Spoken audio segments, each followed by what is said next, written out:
Olá, gente. Hoje vim falar sobre um assunto que,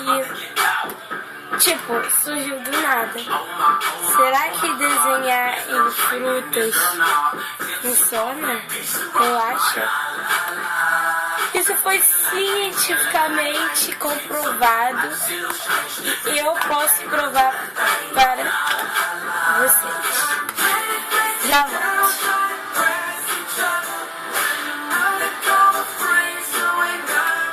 Uma caneta.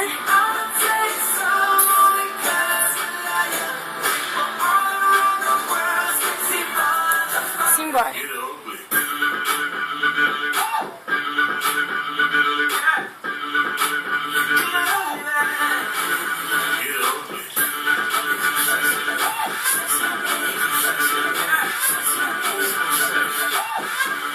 Comprovem vocês.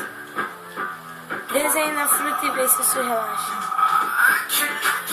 E não se esqueçam de se inscrever no meu canal. Chica,